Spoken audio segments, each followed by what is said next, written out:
Well, if nobody can see me, it's because I'm in a broken chair, so I'm sitting really low, so I apologize for that. Good afternoon, everyone. Welcome to this session and final session for the month of oral arguments for the Court of Appeals.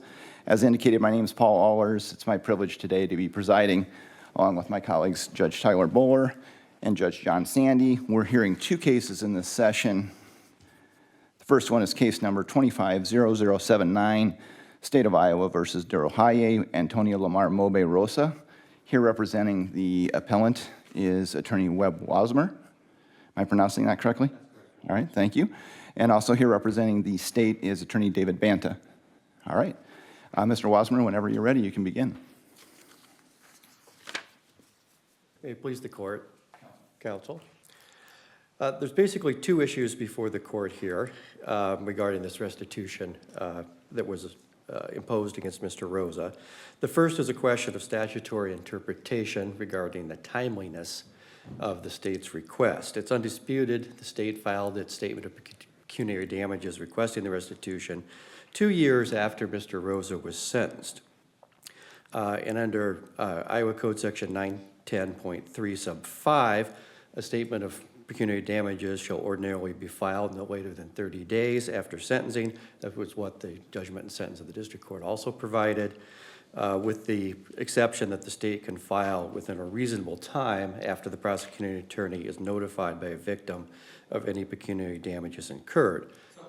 You about what should be in the statement of pecuniary damages, because I typically think of it how you just described it there toward the end, that it's victim-related compensation based on injuries, insurance claims, whatever it might be. I wonder if the $150K isn't something different than what would go in a statement of pecuniary damages. There's two additional things that the state would need to notify the court about. One is who should any award be paid to? Who are the heirs? Who should it be paid to an estate as an estate been opened? The other is the statute. It's not a flat $150,000. It's a minimum $150,000. The state can request and prove more than that if the state wishes to do so. So the state would need to notify the court if the state is intending to ask for more than $150,000, so that the state can then have a hearing, determine whether or not $150,000 is warranted based on whatever evidence is presented, whatever argument is made. The floor, though, right? Because in cases like Isolina, they treat it like liquidated damages, which is a fixed amount. Well, I think the way the statute's worded, it's a floor. It says not less than $150,000, I believe. Suggest the other restitution you would seek would be things like the medical damages and other things recoverable at civil law, not wrongful death damages. No, I don't think so. I think the state can request. The state frequently does not. I'm not particularly aware of any case where the state requests more. But if you think about a civil lawsuit for a wrongful death, a jury could come back at less than $150,000, could come back at $150,000, could come back with more than $150,000, depending on what the evidence is for all the factors that go into, compensating the heirs or estate of the victim.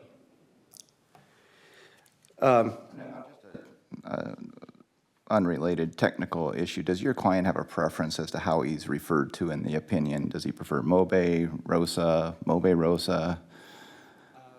I have generally said Rosa, and that's kind of what he said to me too. So, turning then to the other issue that was raised, as I understand it, you're claiming that Mr. Rosa is not subject to the $150,000 restitution amount because his acts did not cause Mr. Winters' death.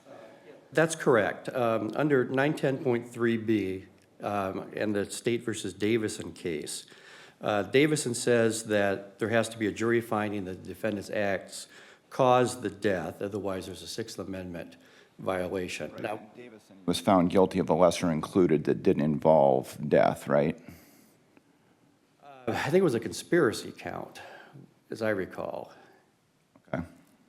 But here there was a there was a finding, because to be convicted of voluntary manslaughter, you have to have caused somebody's death. So I was convicted of aiding and abetting voluntary manslaughter, and that's different. On the code section that says those convicted of aiding and abetting shall be treated as and punished as a principal. The last section of that statute which says that the guilt of a person who aids and abets the commission of a crime must be determined upon the facts which show the part the person had in it and does not depend upon the degree of another person's guilt. To me, the purpose of that sentence is to make sure that if for some reason the principals got tried and were acquitted, that the defendant can't come in and say, well, the principals were acquitted, so I can't be convicted of aiding and abetting, as opposed to you're almost using it to flip it and say, hey, this is actually beneficial to the defendant. I'm struggling understanding your argument of how that sentence helps you. I'm not sure that there's any case law interpreting that sentence. I guess I don't recall seeing any. But it talks about the guilt of the person who aids and abets. Then about determine on the facts which show that person had in it. And I guess the way I'm looking at it is, under Davison, we have to have a causation finding. Now, we don't have a jury finding here because there was a guilty plea. So then the court has to look at what was established by that guilty plea. So what was the offense of conviction? And then what other kind of facts were established as part of the plea by admissions of the defendant during the plea colloquy, or if they incorporate the minutes, what's in the minutes, those kinds of things. And the couple of things that really stood out to me in looking at that is that the element of voluntary manslaughter, one of them is the shooting was done by reason of a sudden, violent, and irresistible passion resulting from serious provocation. That was Mr. Bland's act. It was not Mr. Rosa's act. So that's one aspect of it. There was also... Testing the factual basis for the guilty plea? No, because... Guilty to voluntary manslaughter. Aiding and abetting. He pled guilty to arranging the robbery and to letting Mr. Bland into the apartment. Code section that instructs that I must treat aiders and abettors as if they are principals. I don't have a choice. Not necessarily for the purpose of restitution under 910.3b. You would agree that the statute defining voluntary manslaughter says a person commits voluntary manslaughter when that person causes the death of another person, blah, blah, blah, blah, blah. Doesn't that satisfy, at least, I understand the rest of your argument, but that in and of itself, you can't be convicted of voluntary manslaughter without causing the death of somebody, right? Had pled guilty to voluntary manslaughter. If he had been Mr. Bland pleading guilty to voluntary manslaughter, I would say, yes, he had caused the death. And that satisfies the requirements of Davison and Isolena. But since he pled guilty to aiding and abetting, that doesn't satisfy that. Thank you. Okay. To pivot a little bit before your time is up and talk about the form of review. In what fashion do you / your client think the case is before us? That, I think, is a very complicated question. Again. So, kind of the first fundamental issue that I have is there's got to be some form of review. Because it would be fundamentally unfair and I think violate due process for the state to come in 2 years later, get this restitution added in, and Mr. Rosa have no way of appealing it. So that's kind of my first thought. Which way the court takes to get there then kind of depends on what kind of standards the court applies in doing the review. I think it should still be an appeal because if the state had filed a at least on the second issue here, because if the state had filed a timely request for restitution and this had been part of the judgment originally, you'd be reviewing it pursuant to normal direct appeal rules. But we know there's only one final judgment of sentence that's appealable, right? So I'm not sure we can get there under 814-6. Yeah, and that's kind of what concerns me too. But I still think there's got to be some way to get there. It's maybe a 910-7 motion or something equivalent to that, and it's certiorari. Do you have a position on that view? My problem with the 910.7 argument is, first of all, that was never mentioned in the district court, wasn't discussed there. That was not the basis on which the state did it. They just filed a statement of pecuniary damages. They didn't file a motion under Rule 910.7. And so I'm not sure that 910.7 gets us there either, because I don't think that is what the district court did here. I don't think it went under that provision. I think it basically just added in the restitution requirement as part of the judgment, essentially a kind of a nunc-pro-tunc order, essentially. Illegal sentence order, perhaps? That is a possibility, but I don't think it is an illegal sentence, because I think the state had to file a timely request for restitution. And then, of course, there's still the issue of, is he even subject to this type of restitution? Is subject to it. If we were to reject your argument that aiding and abetting isn't enough to get us there, since the statute says you have to impose restitution of at least $150,000, isn't the failure to do so an illegal sentence? No, I don't think so, because I think it's contingent upon filing a timely request for it. One of the things I'd note, if you look at 910.3 sub 8, which... Time, and you can address that on rebuttal if you'd like, because you'll get your 5 minutes on rebuttal. Thank you, Mr. Wassmer.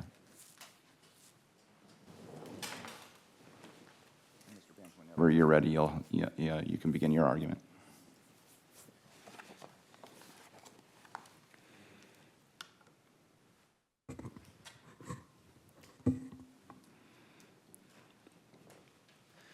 Mr. Chief Judge, and may it please the court, counsel.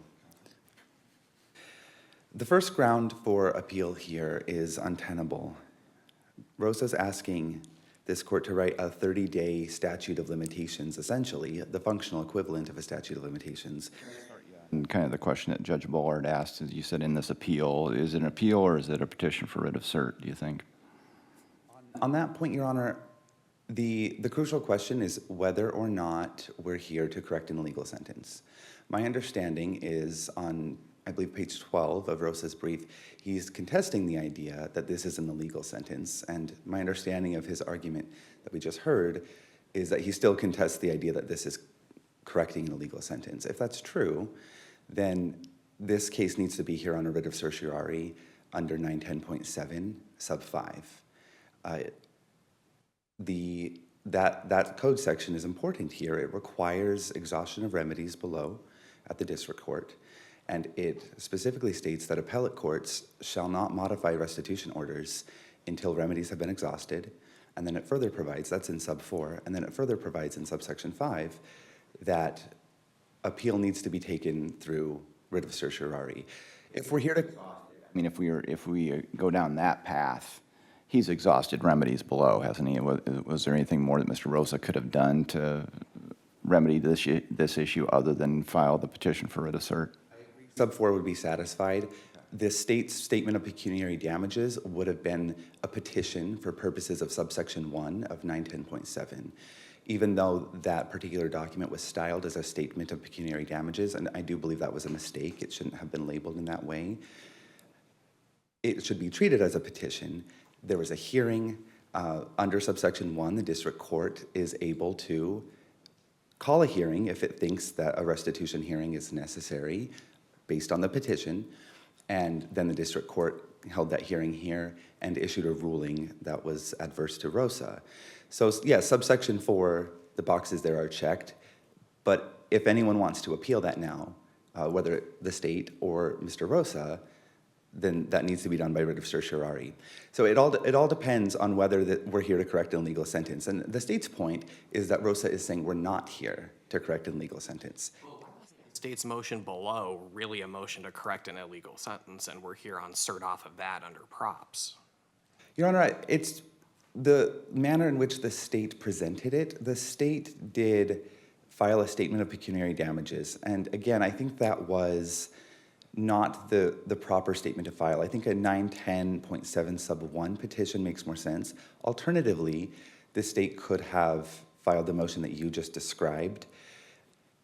The key point here is that I think either path gets to the right place, and the district court here held a resentencing, I think in an abundance of caution, to say this sentence was illegal because it wasn't permitted by statute. And that does seem very clear to me. So then holding a resentencing, I think, was more prudent than holding a 910.7 hearing and correcting it under 910.7, if that makes sense. state's position that we are here on a motion to correct an illegal sentence because that can be done at any time? Yes, I think the state's making alternative arguments here. On the one hand, the argument below very much was about illegal sentences. The state mentioned, I believe, illegal sentences and correcting them at any time. The district court certainly ruled on that question in the order that responds to Rosa's motion to strike the statement of pecuniary damages. So that question has very clearly been teed up. Even if it hadn't, though, an illegal sentence can be corrected at any time. And I don't think there's any way to deny that the sentence here was illegal. This restitution under 3B is mandatory. It has to be imposed. The failure to impose it is a dereliction of the statute's requirements. Do you have an opinion on whether the request for the 150 has to be made in a statement of pecuniary damages, or is that a duty the district court has regardless of what the state files? The second thing, Your Honor, it's a mistake, I think, if you're reading 3B to require the state to request pecuniary damages for the death.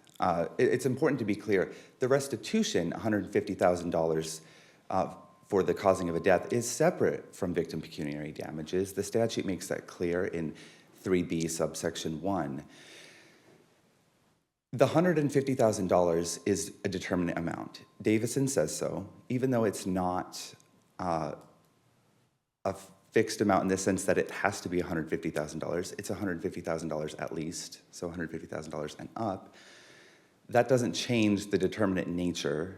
The court was aware that the $150,000 is essentially a minimum, but it still said, the Supreme Court still said in Davison that this is determinate. And that matters because damages, or victim pecuniary damages under 910.3, those are indeterminate. And the whole point of the process and the procedure, the notice, the hearings, everything that's in 910.3 exists to calculate and ascertain damages.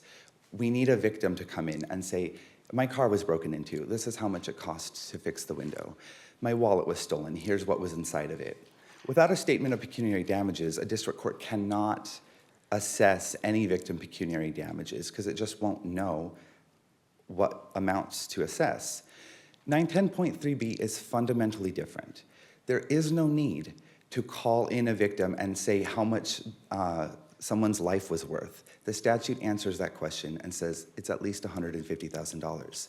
And this is important because when the two statutes are doing fundamentally different things, you don't need the processes and the 30-day deadline specifically in 910.3. You don't need that in 910.3b. Question relative to that point. I seem to recall, and I don't think it was briefed necessarily, but some statutes that dealt with an offset on the victim restitution amount of $150 if there was an insurance settlement. It wouldn't be applicable in this case, but say for like a wrongful death or OWI homicide type case. Is that right? Are you familiar with that at all? I'm not, Your Honor, as far as... Here's the point of why I'm asking it. If that's the case, if there is an offset, there would be something else that needed to get done in order to figure out if that 150 needs to be modified at a later time. Your Honor, my understanding of the $150,000 is it's similar to a carceral sentence. It's similar to a statute that says the district court needs to impose a sentence of 10 years to life. And within those parameters, the district court gets to choose. It doesn't matter if the state says 15 years or 20 years, the district court can pick. And I think the $150,000 is the same way. And I'm not sure about how the offsets would affect that. My understanding is the $150,000 is not designed to limit civil recovery. So I'm not sure how an offset would factor into that. Recovery offsets the $150,000. Do you understand what I'm saying to you? I'm not sure that I'm following how the offset works in the civil context as a criminal law practitioner. You know, it's not exactly my forte. But I think the key point is that we shouldn't have this court incorporate or import the requirements of 910.3 into 3B. Because the two types of damages are fundamentally different. I mentioned that the one is indeterminate and the other is determinate. A key point also is one is pecuniary and the other is non-pecuniary. Damages for a death under 3B are non-pecuniary damages. So it doesn't even make sense to say that a statement of pecuniary damages should be filed for 3B. I can help the class by reading aloud the last section of 910-3B, which says, an award under this section made to the victim's estate or heirs at law shall not be reduced by any third-party payment. Yep. Thank you. I don't think this really drives any of our discussion in resolving the issue, but it's been bugging me, so I'm going to ask. Is there anything in the record that tells us why all of a sudden, 2 years later, the state decided to throw in this statement of pecuniary damages for the $150,000? Was there something that happened that caused them to remember, like, uh-oh, we forgot that? Does the record tell us what prompted that, just out of curiosity? Record I saw answered that question. It could be related to the co-defendants and the amount of time that it took to prosecute the different people. Or who knows, but okay. I was just kind of curious. Answer, unfortunately. I would also ask this court to look at State versus Richardson when considering the causation issue. That case, I think, is very important because it shows that the Iowa Supreme Court has upheld a 910.3B restitution against a victim who aided and abetted murder. So I think that that's open and shut, along with 703.1 in answering the causation issue. This court should affirm. Thank you. And Mr. Wassmer, whenever you're ready, you can begin your rebuttal. And if you want to start where I cut you off at the beginning of your original argument, that's fine. Or if you want to start somewhere else, that's fine too. There. So what I was going to mention is looking at 910.3 sub 8, which has to do with pecuniary damages other than this type. That provides the court shall enter a permanent restitution order setting the amount of restitution. That's also a use of the word shall, but that is contingent upon the state filing a statement of pecuniary damages, giving the defendant an opportunity to object, and then if there is an objection, the court making a ruling on what those... Here, right? They filed a statement, you objected, they held a hearing. And it happened 2 years too late, is what the argument is. Statute of limitations, for lack of a better way of phrasing it, issue. The statute still allows within a reasonable time after the state becomes aware of the restitution issue. And the 2 years here is not reasonable because the state knew about this prior to Mr. Rosa's sentencing because they made the restitution request in one of the co-defendants. And in that had indicated it would be joint and several with Mr. Rosa and the other co-defendant.